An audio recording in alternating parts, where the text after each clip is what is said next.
Frédéric François en décembre 2025. L'amour éternel, une carrière inaltérable et un luxe discret qui perdure à travers les décennies.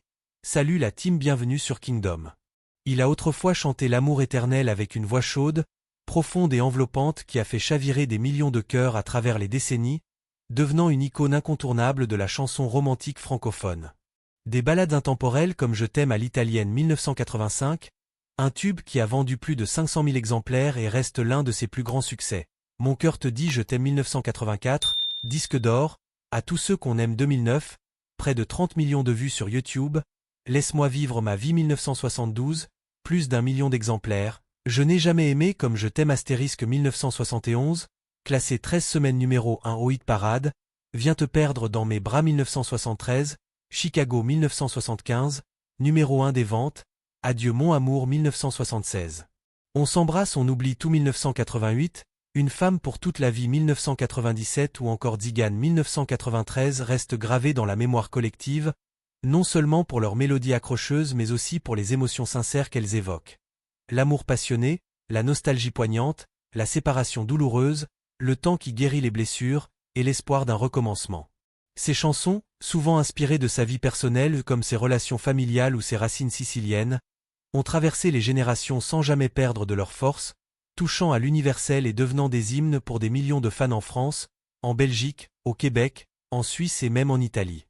Aujourd'hui, en cette fin décembre 2025, Frédéric François, qui a fêté ses 75 ans le 3 juin dernier, continue de rayonner sous le soleil qu'il chérit tant, entouré de fans toujours aussi fidèles et d'une sérénité financière qu'il cultive avec une discrétion légendaire. Ne vous laissez pas tromper par l'image humble et pleine d'humour qu'il projette lors de ses apparitions télévisées, comme récemment dans une interview pour Gala où il évoquait avec tendresse ses souvenirs de Noël en famille, ou sur le plateau de Vivement Dimanche chez Michel Drucker le 9 novembre 2025, où il plaisantait sur sa petite retraite Sakem et présentait fièrement son petit-fils Mathéo. En réalité, Frédéric François prospère plus que jamais. Une tournée triomphale qui s'étend jusqu'en juin 2026 avec plus de 50 dates annoncées, 2 albums acclamés sortis en 2025, Tout s'oublie un jour en avril et L'amour en fête en décembre. Des revenus solides issus de son indépendance artistique totale, une famille unie et une vie quotidienne marquée par le confort discret, l'amour et une santé qu'il a récemment clarifié publiquement après des rumeurs d'hospitalisation en octobre 2025. Affirmant « Je serais pas ici si c'était grave, remettons l'église au milieu du village ». Né Francesco Baracato le 3 juin 1950 à Lercara Fridi, un petit village sicilien perché dans les montagnes de la province de Palerme, marqué par la pauvreté, les mines de soufre et une économie rurale difficile, Frédéric grandit dans un milieu modeste et laborieux. Son père, Giuseppe, connu sous le nom de Peppino, est un mineur de soufre qui émigre en Belgique en 1951 pour travailler dans les charbonnages du Borinage, obtenant un contrat de 3 ans comme mineur au fond des puits, un travail éreintant et dangereux typique des immigrés italiens de l'après-guerre. Sa mère, Antonina Salmi, dite Nina, est une couturière qui reste initialement en Sicile avec les enfants. La famille compte 8 enfants au total, et Francesco est le deuxième. En 1952, Nina et ses 2 fils rejoignent Peppino à Tilleur, près de Liège, via un convoi humanitaire organisé par la Croix-Rouge, un voyage épuisant qui marque le début d'une nouvelle vie en exil. La famille s'installe dans une maison ouvrière sans confort moderne, pas d'eau chaude, pas de chauffage central, mais pleine de chaleur humaine, de solidarité et de musique. C'est dans ce contexte rude, au cœur de la communauté immigrée italienne de Belgique, que le jeune Francesco découvre la passion qui allait définir sa vie entière. Son père, guitariste amateur, chante des airs traditionnels siciliens et napolitains le soir après le travail. Des chansons de Domenico Modugno comme Volare ou Au Sol Moi, de Toto Cutugno, ou des vieux chants populaires de la Madoni, souvent accompagnés de la guitare familiale. Le petit garçon écoute, fasciné, et commence à fredonner dès son plus jeune âge. À 10 ans, il chante pour la première fois en public dans un café sicilien de Tilleur, interprétant Au Sol Mio encouragé par son père, recevant ses premiers applaudissements qui allument en lui l'étincelle de la vocation. À 12 ans, il achète sa première guitare avec l'argent gagné en ramassant des bouteilles vides dans les rues, apprenant seul les accords basiques. À 13 ans, en 1963, il forme son premier groupe, Les Éperviers, avec des copains du quartier immigré, se produisant dans les bals populaires, les kermesses et les fêtes de village, reprenant des succès italiens et français de l'époque comme ceux de Dalida ou de Johnny Hallyday.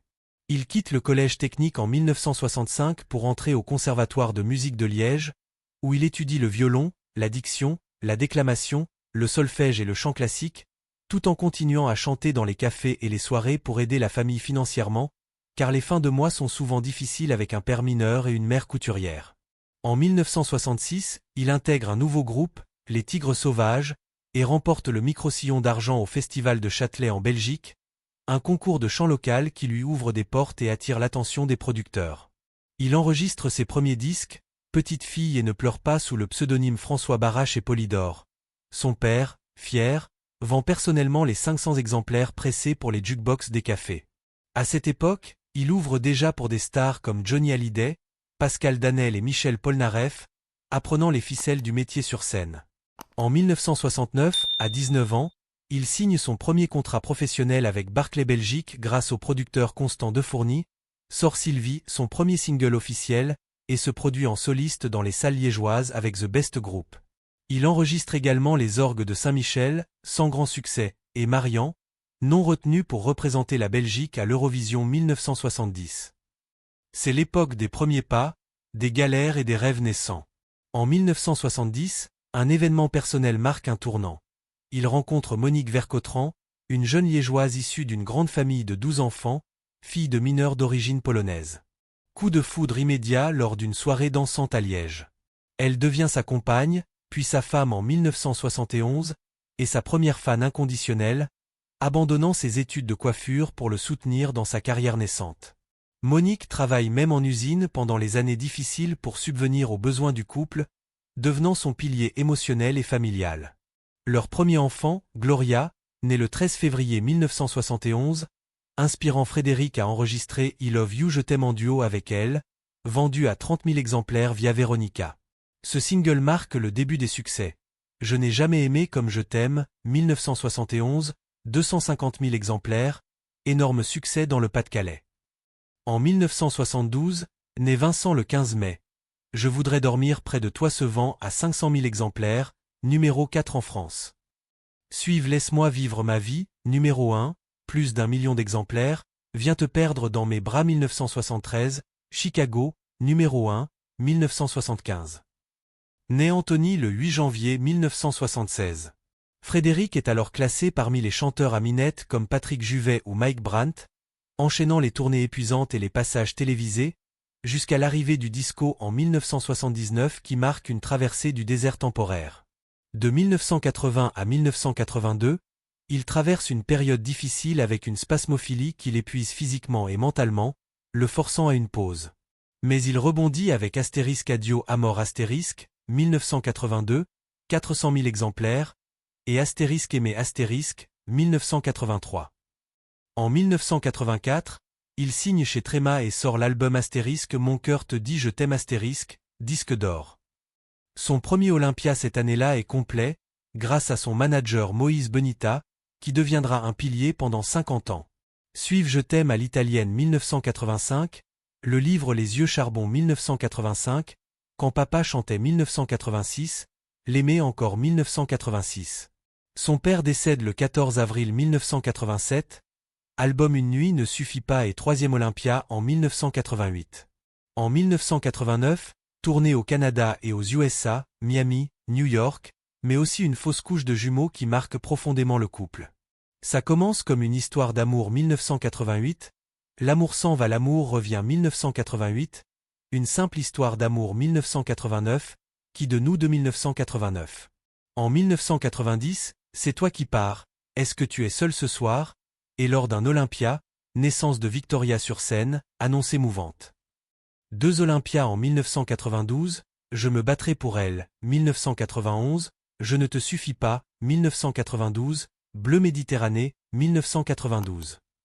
En 1993, il crée sa propre maison de production, MBM, signe avec BMG et sort L'amour c'est la musique, Zigan 1993. Food El Live Olympia 94, 1994, Les Italo-Américains 1995, En plein soleil, 1995, Y a-t-il quelqu'un 1995, Au sol Mio 1995. Audience privée avec le pape Jean-Paul II à Rome en 1996, où il chante devant lui. Funiculi Funicula 1996, Luna Rossa Live Olympia 96, 1996.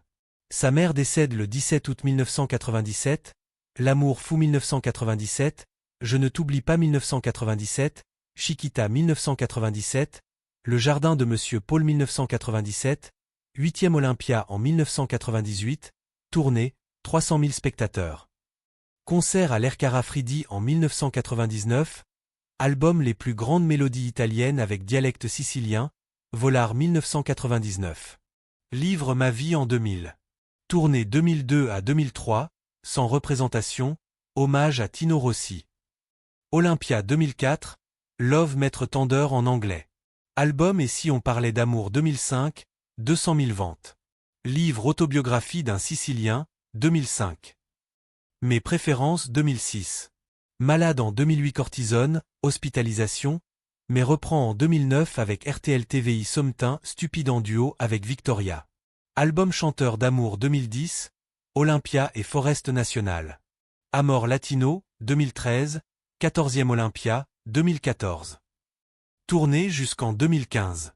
Les femmes sont la lumière du monde, 2016, numéro 2 Belgique, numéro 8 France, les numéros 1 2017. 15e Olympia, 2017. Tournée 2017 à 2018. Depuis 2014, il anime sur Nostalgie Belgique. En 2025, sa carrière atteint de nouveaux sommets avec l'album Tout s'oublie un jour sorti le 11 avril, 11 titres inédits empreints d'émotion, de tendresse et de modernité, avec des mélodies poignantes et des textes profonds sur l'amour, la vie et les souvenirs. Tracklist, 1 Tout s'oublie un jour, réflexion sur le temps qui passe, 2. L'amour la vie, hymne à l'amour quotidien, 3. On s'attendait, duo avec Monique, dédicace personnelle, 4. Rendez-vous, sur les retrouvailles, 5. Nous deux c'est pour toujours, engagement éternel, 6. Ma reine de cœur, hommage aux femmes, 7. Et si le monde, questionnement philosophique, 8. Si je chante, passion pour la musique, 9. Plus fort qu'hier, résilience, 10. Ma vie, c'est ma vie, autobiographique, 11. Et si je ne t'avais pas, sur les hasards de la vie. Critique positive pour son évolution subtile, production soignée et voix intacte. Puis, en décembre 2025, sortie de L'amour en fête, une compilation festive avec grands titres d'amour, morceaux rythmés et 2 inédits. Mon bouclier d'amour, sur la protection familiale, et une version de Caruso en duo avec son frère Santo Baracato. Idéal pour les fêtes, cet album prolonge le succès de On a tous besoin d'aimer, 2023, et L'amour de Noël, 2024. La tournée 2025 à 2026 est exceptionnelle, avec plus de 50 dates annoncées, affichant souvent complet. 26 octobre 2025 au Cirque Royal de Bruxelles, 16 novembre 2025 à l'Olympia de Paris, 18e passage, puis Montélimar, 10 janvier 2026 au Palais des Congrès Charles Aznavour, Amiens, 17 janvier 2026 à Mégacité, Metz, 30 janvier 2026 au Centre des Congrès Robert Schuman, Lille, 1er mars 2026 au Théâtre Sébastopol, Laval, 7 mars 2026, Bressuire, 8 mars 2026, Mulhouse, Valenciennes, Montbéliard. Dole, Montpellier, Gap, Aux Quatreaux, Toulon, Béziers, Marseille, Nantes, Caen, Beauvais, Saint-Omer, Zénith Strasbourg, 11 février 2026, Zénith Dijon, 12 février 2026, Zénith Nancy-Maxéville, 13 février 2026, et d'autres villes à confirmer comme Paris pour des dates supplémentaires. Chaque concert mélange classiques et nouveaux titres, avec merchandising abondant, coffret, calendrier 2026 avec date de tournée, t-shirt. L'immobilier a joué un rôle clé dans son patrimoine. Villa d'Antibes, acquise début 2000, terrasse panoramique, piscine, jardin luxuriant, vendu en 2023 pour 3 millions d'euros, appartement à Tenerife cédé la même année. Officiellement pour simplifier la vie, mais spéculation sur des turbulences judiciaires, rupture avec manager Moïse Benita, plainte pour travail dissimulé ou droit d'auteur en 2023, apaisé sans condamnation majeure en 2025. Résidence principale élégante et discrète près de Liège. Retour fréquent dans le sud en location pour composer et se ressourcer. Vie familiale, Monique Vercotran, pilier depuis 55 ans, mariage 1971, ma première fan. Couple basé sur respect, humour, communication, Traversée gloire, tournée, perte de jumeaux, 1980s. 4 enfants, Gloria, 13 février 1971, artiste peintre, célèbre dans le milieu artistique, Vincent, 15 mai 1972, orchestrateur et musicien collaborant souvent avec son père, Anthony, 8 janvier 1976, régisseur technique sur les tournées, Victoria, 1990, chanteuse et parolière contribuant aux albums récents. 6 petits-enfants, Matteo, 28 ans, musicien, direction artistique de l'album 2025, sosie de grand-père, fait tourner les têtes, Gigi et Carlito, enfants de Gloria, Mia et Alia, enfants de Vincent, Nina, enfants d'Anthony. Dimanche sacré avec pâte maison, rire, tradition sicilienne. Voyage en Sicile en août 2025 avec 12 membres de la famille pour transmettre les racines. Santé, en octobre 2025, rumeur d'hospitalisation démentie, je serais pas ici si c'était grave, affirmant une forme intacte à 75 ans grâce à passion et effort, même poids maintenu. Luxe discret, Mercedes classe S noire, garde-robe sobre, lin, mocassin italien, chemise soie pour scène, montre Cartier, cave vin sicilien, Nero d'Avola. Journée, baignade matinale, lecture biographie roman historique sur papier, déjeuners familiaux, dorade grillée, pâte vongole, citron sicilien, gelato maison, promenade inspirante au bord de mer avec carnet pour notes. Patrimoine estimé 10 à 15 millions d'euros, catalogue musical, royalties, liquidité ventes immobilières. Retraite SACEM modeste, 660 € trimestriels, 220 € mois, mais revenus passifs conséquents. Continue pour passion, tant que les gens viennent, je touche leur cœur. Frédéric incarne la rareté. Indépendant, fidèle à racines siciliennes, traversant époque sans compromis. En 2025, avec album, tournée, fan au rendez-vous, prouve l'amour éternel existe. Musique, famille, liberté. Le vrai luxe? Harmonie passion, discrétion, sérénité. Frédéric l'a trouvé. Qu'en pensez-vous? Partagez en commentaire, likez, abonnez-vous pour plus d'histoires sur Icône francophone. À la prochaine vidéo.